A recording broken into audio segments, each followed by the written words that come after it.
वाला टेस्ट और कुछ दिन करने के लिए दिया गया था कि नहीं? हो गया था। अच्छा, कल जितने भी प्रश्न थे सब सेल्स के बेस पे, आज हम प्रश्न परचेज के बेस पे देखेंगे, ठीक है?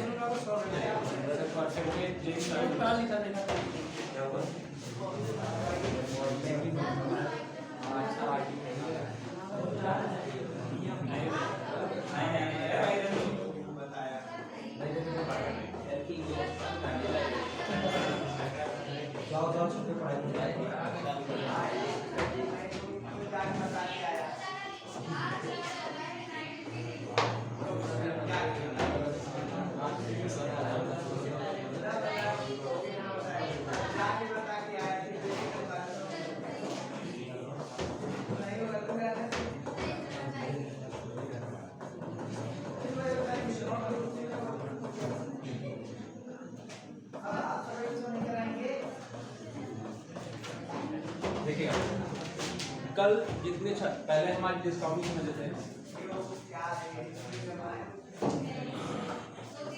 डिस्काउंट को हिंदी में क्या बोलते हैं? छूट। क्या बोलेंगे? छूट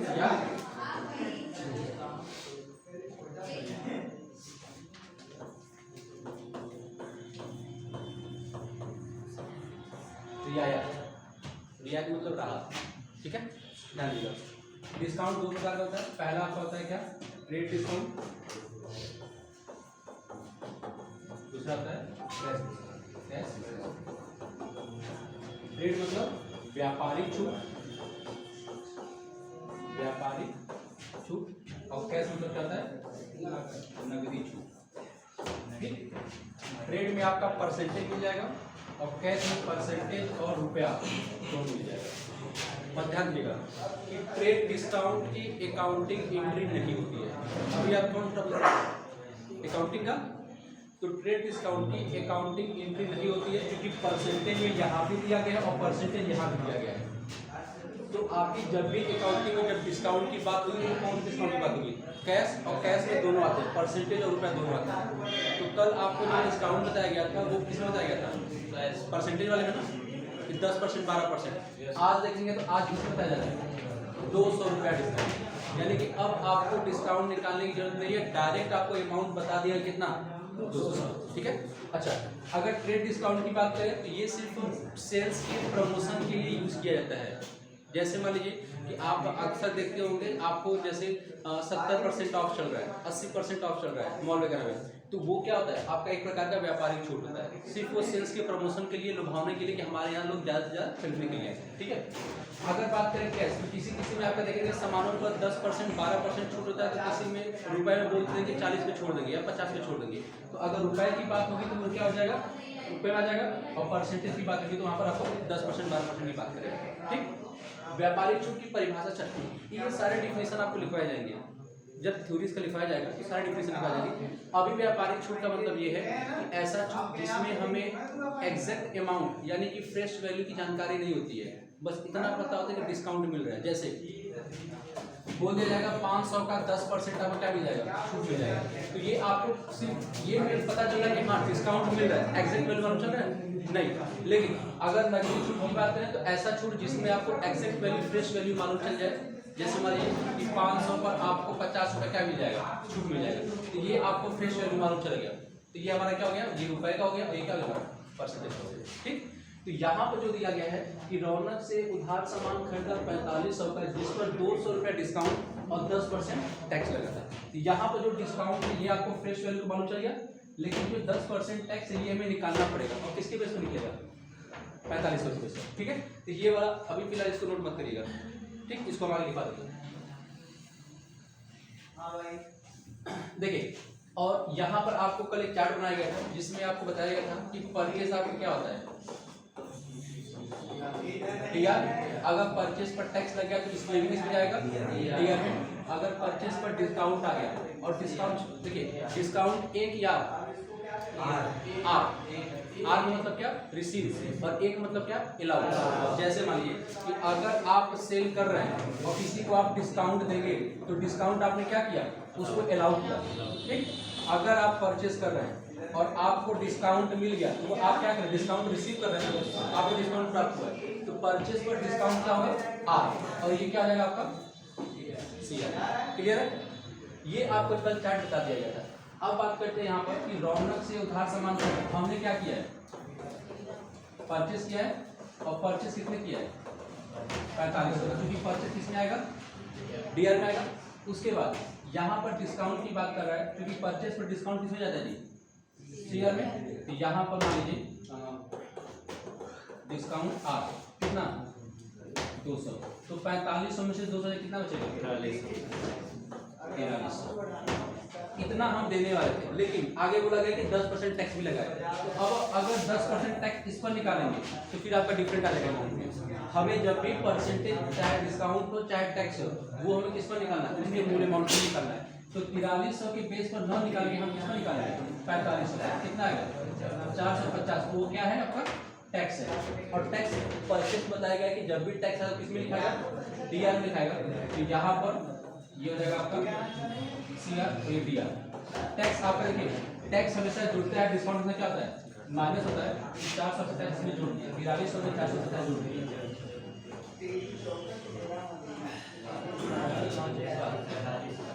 कितना 4750 आपको पे करना पड़ जाएगा। क्लियर है? अब अगर मैं देखिए फिर से चीज, अगर मैं यहाँ पर 45 लिखूँ, ये है आपका परचेज का, इसमें मैं पहले आप क्या जोड़ रहा हूँ टैक्स जोड़ रहा हूँ, कितना 450 05549 और 49 है। अब इसमें डिस्काउंट माइनस करिए 200, कितना 4750। आने वाला लास्ट में आपका ये है जो यहाँ पाएगा वही यहाँ पाएगा, चाहे आप पहले ये 450 का ये टैक्स है और ये क्या है माइनस डिस्काउंट है, यहाँ पर हमने पहले माइनस कर यहाँ बाद में टैक्स जोड़ा हुआ है, तो चाहे पहले आप बाद में टैक्स जोड़िए चाहे पहले जोड़िए, लास्ट में अमाउंट आपका इतना ही आएगा। और ये बराबर तब आएगा जब आपका दोनों आप मूल अमाउंट पर ही निकाले जाएंगे। अगर ऐसा आप कर रहे हैं कि 45 में 200 माइनस करने के बाद 43 और 4300 पर 10% निकालेंगे तो ये आएगा कितना 430, कितने का डिफरेंट आ रहा है 20 रुपये का डिफरेंट आ रहा है। ठीक है, तो जब भी परसेंटेज निकालना होगा तो उसके हम मूल अमाउंट पे ही दोनों निकालेंगे, चाहे वो डिस्काउंट हो चाहे वो टैक्स हो। ठीक है, अब यहाँ पर बात करते हैं, अगर इसके फॉर्मेट की बात करते हैं तो फॉर्मेट अब क्या होता है पहले डी आर बाद में सी आर, यहाँ पर P N A P operating, तो पहले डी आर में हमने क्या किया परचेज किया, परचेज और कितने का परचेज किया है 4500 का, 4500 लिखेंगे। उसके बाद क्योंकि ये डी आर में है और डी आर में आपका टैक्स भी आएगा और कितना 450 टू उधार सामान से किससे रौनक से, तो रौनक सामान देने वाला हो जाएगा। और अभी ध्यान है रौनक का अमाउंट मालूम नहीं है, छोड़ देंगे, किसका मालूम है सीआर में क्या जाएगा डिस्काउंट स्कीम, डिस्काउंट रिसीव कितना 200। आप ध्यान दीजिए इन दोनों को जोड़िए कितना जाएगा ये 50 में 200 माइनस करके कितना आएगा 47, क्योंकि टैक्स हमेशा जुड़ेगा और डिस्काउंट आपका माइनस होगा। ठीक है, तो रौनक के सामने ऑटोमेटिक वही आएगा, क्योंकि यहाँ पर ये पैसा कौन देगा रौनक, और रौनक अभी कोई डाउट है तो पूछिए इसमें। टैक्स हमेशा जुड़ेगा, डिस्काउंट हमेशा माइनस होगा। और अभी ध्यान दीजिए अकाउंटिंग में सिर्फ ये आपका दर्ज कितना 10% टैक्स नहीं होता है। जब हम टैक्स पढ़ाएंगे तो वो जीएसटी, अगर हम इसमें बात करें तो वो जीएसटी का पूछ चला जाएगा, और जीएसटी में आपका सिर्फ कितना होता है 5, 12, 18 और 28। इसके अंतर्गत यहाँ क्या मिलेगा आपको परसेंटेज स्लैब मिलेगा, बाहर नहीं मिलेगा, या तो 5% या तो 12 या तो 18 या 28। यहाँ पर सिर्फ समझाने के लिए मैं कितना गया 10% टैक्स वैसे होता नहीं है, सिर्फ समझाने के लिए मैं यहाँ पर। ठीक है, तो नोट कर लीजिएगा।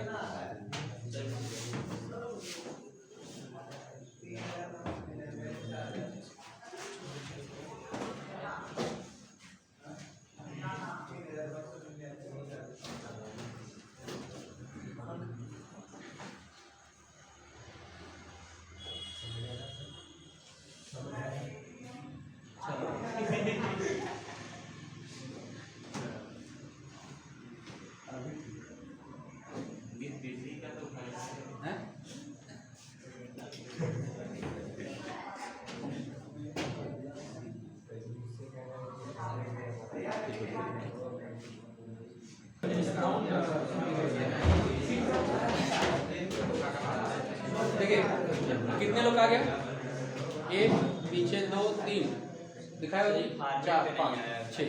हाँ फॉर्मूला दिक्कत हो रही है। अब ध्यान दो, जब भी आपको ना ऐसे प्रश्न मिल जाए तो सबसे पहले क्या करिए, पहले 12% निकाल लीजिए 2500 का, और फिर 5% निकालिए कितने 2500 का। पहले अमाउंट आप निकाल लीजिए, उसके बाद हम फंड देखिए। अगर हम 2500 का निकालें कितना सर टैक्स के साथ उसका डिस्काउंट छोड़ा जाएगा 300। ये कितना आएगा 300, और ये 300 निकला क्या आपका है। उसी तरह फिर 2500 सर टैक्स जोड़ के चलेगा 50 125, ये क्या आ गया आपका डिस्काउंट अमाउंट चलेगा।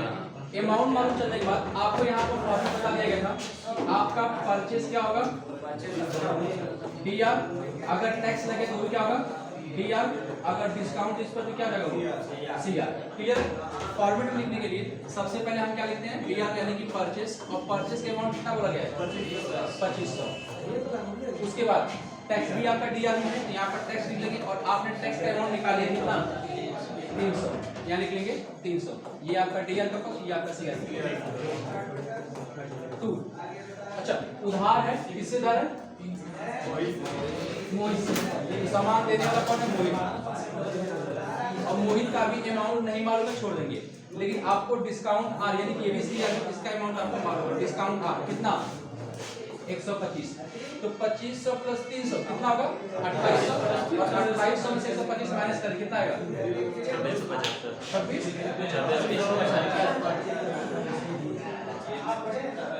ठीक है। सबसे पहले आपको दोनों का अमाउंट निकालना है, टैक्स कितना आएगा डिस्काउंट कितना आएगा, उसके बाद आपको ये फॉर्मेट बता दिया था, उस फॉर्मेट में आपको ये देखेंगे तो ये दोनों किसमें आपके डीआर में, और ये दोनों किसमें आपके सीआर। क्लियर है। एक और दें जी, एक और लिखेगा। हाँ हाँ सही, ये बोल रहा है ये बोल रहा है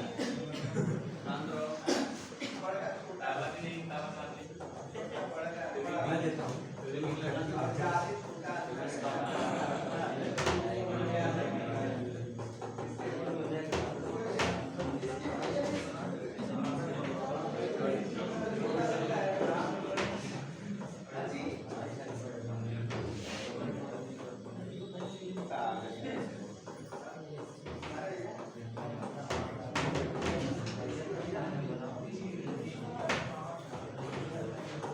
प्रश्न थोड़ा ध्यान से करिएगा। बोला गया कि 150 रुपया डिस्काउंट व 15% टैक्स के साथ राहुल ने नगद सामान खरीदा 2000 का। ठीक है, सॉल्व करिए।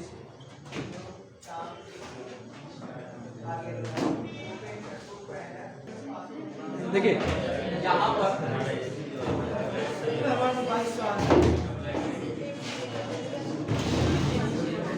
150 डिस्काउंट हुआ 15% टैक्स, तो पहले हम 2000 पर 15% टैक्स निकालते हैं 300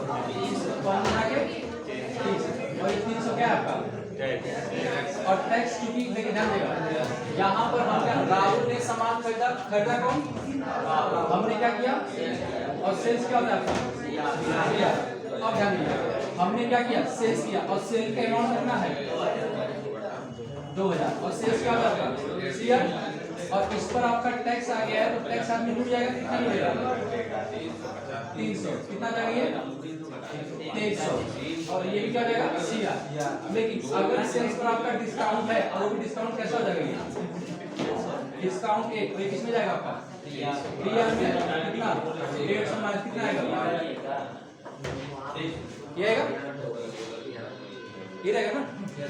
अब फॉर्मेट लिखने के लिए ध्यान दीजिए कि इस प्रश्न में क्या बोला गया है नगद, तो नगद में राहुल का नाम हटा देंगे।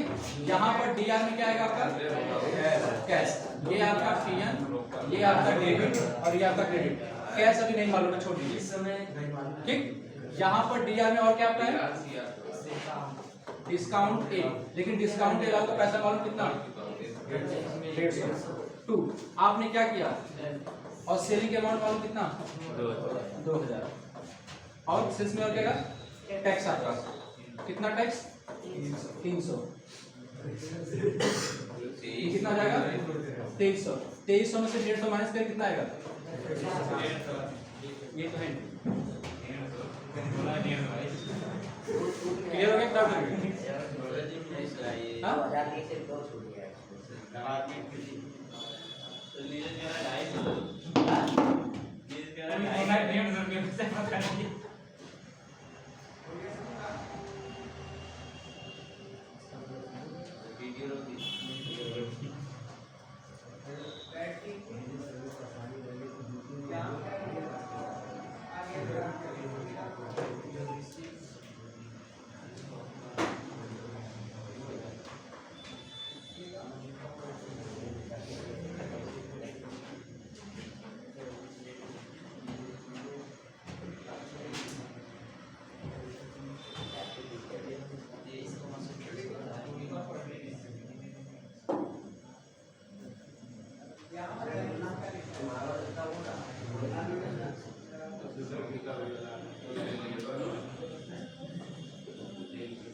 हो गया ना?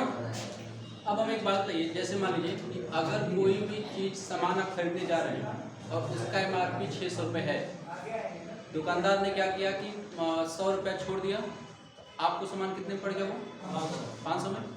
मान लीजिए कि 500 का सामान आपने खरीद लिया, कुछ दिन बाद आप रिटर्न करने जा रहे हैं, तो 600 के बेस पे रिटर्न करेंगे कि 500 के बेस पे? 500 बेस पे ना। इतना ध्यान दीजिएगा कि रिटर्न करते समय डिस्काउंट और टैक्स मैटर नहीं करता है, ठीक है? आने वाले देखिए, अब अगला जो प्रश्न रहेगा आपका, इसमें देखिए, जैसे मान लीजिए कि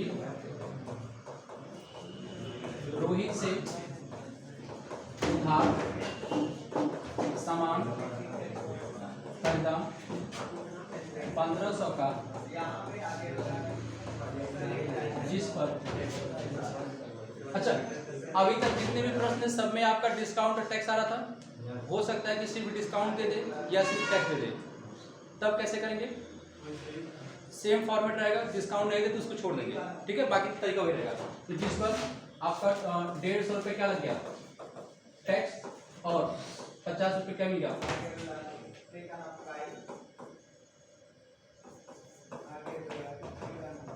50 में डिस्काउंट। एक साल 1 घंटे बाद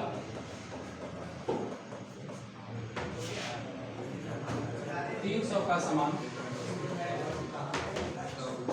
वापस। अब ये प्रश्न अब तक का नहीं 50 रुपया है, 50 रुपया है और 150 रुपया है, ठीक है? अब तक का सबसे बड़ा का प्रश्न है, सबसे बड़ा प्रश्न है, जिसमें आपका रोहित से उधार सामान खरीदा 1500 का, जिस पर 150 रुपये क्या लगा था? टैक्स लगा था। 50 रुपये डिस्काउंट के साथ 1 घंटे बाद 300 का सामान वापस कर दिया। यानी कि अब ध्यान देंगे तो प्रश्न आपका एक है, इसमें एंट्री कितनी है? 4 की सीधी। एक एंट्री सामान खरीदने की यहाँ से यहाँ तक हुई भाई, तो सामान खरीदा टैक्स और डिस्काउंट एक ही जाएगा ना। एक एंट्री होगी 1 घंटे बाद 300 का सामान वापस कर दिया, यानी कि प्रश्न एक है, 2 एंट्री, एक परचेस करने की है, एक क्या है परचेस करने की। तो अब ध्यान दें, जैसे मान लीजिए रोहित से उधार सामान खरीदा, हमने क्या किया? परचेस किया, और परचेस आपका कितना? अब मैं देखिए बार बार वो मैं जो इस तरीका कर रहा था कि परचेस डीएस ईयर, वो आपका सिर्फ समझाने का तरीका था, वो मैं बार बार नहीं कर रहा। अब डायरेक्ट बस आपको चार्ट याद रखना है कि परचेस है तो परचेस क्या होगा आपका? डीआर, इस पर टैक्स आ गया, टैक्स क्या लगना है? डीआर, और इस पर डिस्काउंट आएगा तो क्या लिखना है उसको? डीआर। बस ये चार्ट आपको दिमाग में रखना है, ठीक? तो परचेस आपका कहाँ हो गया? डीआर में आ गया, ये आपका डीआर का पक्ष, और इसी के साथ आपका क्या इसमें टैक्स भी है, और टैक्स का अमाउंट कितना बोला गया? 150, ठीक है? 2 उधार सामान खरीदा गया किससे? रोहित से। रोहित, और रोहित का भी अमाउंट नहीं मालूम है, छोड़ दीजिए, लेकिन आपको बोला गया क्या? डिस्काउंट आपको मालूम है, और डिस्काउंट आर, ये दोनों कितने आएंगे? डिस्काउंट पैसा कितना? 50। ये कितना आ जाएगा? 1650। 1650 में से 50 माने कितना आएगा? 1600। ये पहले प्रश्न की एंट्री हो जाएगी, ठीक? अब आपको बार बार वो डिस्काउंट फॉर्मेट का जरूरत नहीं है, आपको डायरेक्ट एंट्री ऐसे मारनी है, प्रश्न पढ़ने के बाद तुरंत एंट्री ऐसे। आगे बोला 1 घंटे बाद 300 का सामान वापस कर दिया, यहाँ ध्यान दीजिएगा, यहाँ पर डायरेक्ट आपको अमाउंट बता दिया है कि 300 ही वापस करने हैं। तो बस अब परचेस करते समय टैक्स और डिस्काउंट आया था ना, रिटर्न करते समय बोला है 300 का सामान वापस कर रहा है, यानी कि अब टैक्स और डिस्काउंट को रिटर्न करते समय नहीं लगे, बस इसी को उलट देंगे, यानी कि रोहित कहाँ चला जाएगा, ऊपर, और परचेस रिटर्न नीचे आ जाएगा, कितने का, 300 का, ये डिस्काउंट टैक्स छोड़ देंगे, क्योंकि वो खरीदते समय ही आता है, रिटर्न करते समय डिस्काउंट टैक्स नहीं आता है, क्लियर है? अच्छा, अगर ये 300 न दे, बोले कि 1 घंटे बाद खरीदे गए सामान का 1/2 भाग वापस किया, तो खरीदे गए सामान कितना, 1500 का कि 1600 का? अगर बोले कि आप खरीदे 1 घंटे बाद खरीदे गए सामान का 1/2 भाग वापस किया। अब चलो इसमें क्या है कि आपको एग्जैक्ट अमाउंट नहीं बताया है, यहाँ पर पहले था कि 300 तो 300 का डायरेक्ट एंट्री मार दी, कोई दिक्कत नहीं। लेकिन अगर अब बोल दे कि खरीदे गए सामान का 1/2 भाग वापस कर दिया, तो ये खरीदा गया एमआरपी माना जाएगा कि ये माना जाएगा? बाबू और रोहित तुम कितना दोगे? जितना तुम रोहित उतना ही माना जाएगा ना, तो तुम्हारा परचेस एमआरपी कितना माना जाएगा? 1600, और 1600 का 1/2 कितना होगा? 800, यानी कि यहाँ पे क्या करेंगे, रोहित को कितना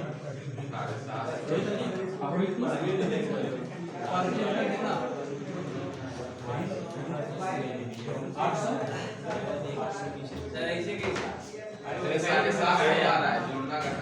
अरे 1600 का कितना होगा जी? ये सोच रहे 1500 में जा रहे हैं। ये बताओ, ये तुम्हारा 1500 एमआरपी था ना, तो एमआरपी थोड़ी कर देते, तुम्हारे एमआरपी पर टैक्स भी जुड़ा था और टैक्स जुड़ा तुम्हें डिस्काउंट भी मिला है, जितना तुम उस व्यक्ति को दो नहीं तुम्हें खरीदे के बाद क्या है, कितना दिया, जब रिटर्न करेंगे तो हम किसके बेस पे करेंगे, 1600 के बेस पे, जितना तुम दुकानदार को दे के उतना ही के बेस पे रिटर्न करोगे ना, एमआरपी पे थोड़ी जाओगे, ठीक है? ये वाला प्रश्न कर लीजिए वाला